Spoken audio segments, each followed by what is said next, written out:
So anyway, let's go back to Israel. What do we need them for, in plain English? Ryan in New York on WOR, your opinion counts. Go ahead, please. Dr. Savage, unlike the last caller, absolutely, Israel needs us a lot more than we need them. However, unlike Mexico and El Salvador, we depend on them a lot for our security and our intelligence, and therefore I do feel it is imperative to continue supporting Israel. Okay, hold on, wait. I want to follow you. I want to listen carefully, which I've done.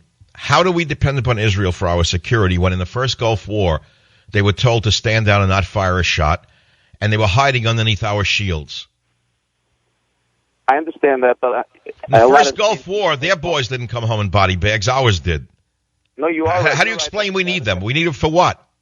However, a lot has changed in the world since then, and the whole wave now, what's going on in the Middle East, especially the rise of the Muslim Brotherhood and all the intelligence that Israel does provide us, I feel would help us in the long run.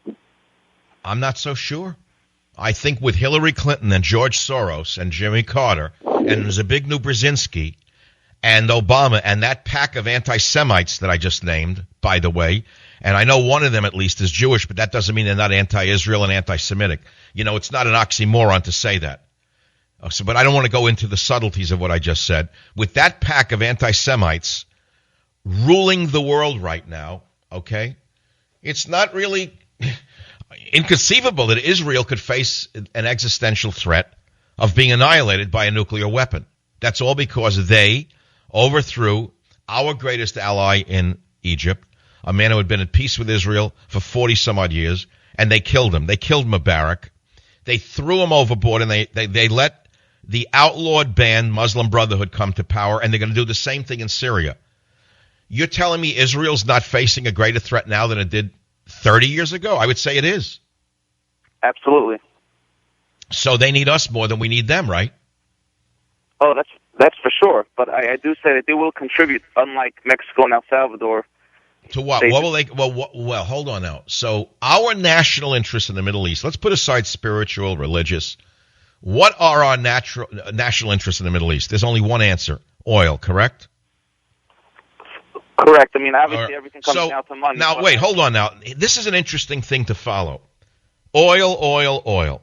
Oil, oil, oil. But Obama blocks the Keystone XL pipeline, which would have brought oil from Canada to America. Why would Obama block a flow of oil and increase our dependency upon the Arabs? Why would he do that? Well, absolutely. I mean, to me, this is basic. This is 101. Obama is the greatest national security threat that I've seen in my lifetime. Canada wants to pump, I don't know how many hundreds of millions of barrels of oil to us on a safe, secure pipeline, no ships required, would lower the price of oil, reduces our dependency upon the Arabs, and Obama blocks it. So Canada's going to send it instead to Vancouver and transship it to China. Now, why would Obama do it? There's only three reasons. One, he's in bed with the Islamists. Two, he's in bed with the fake solar gangsters who are making trillions of dollars on false solar contracts and want to make certain that we have a greater dependency upon solar than upon oil, which is one of the greatest scams of our lifetime.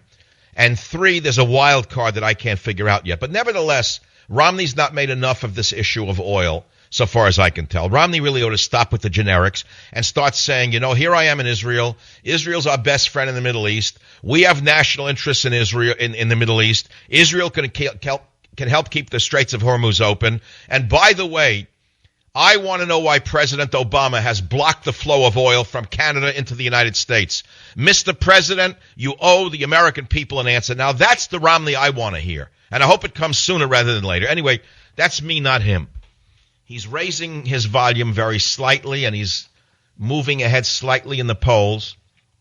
Even liberals are saying the prediction models look dismal for Obama. Can he still win? And they're saying no. They say no, he can't win. I'm not so sure because there's still a few wild cards that can be played by the murder capital of America, Chicago.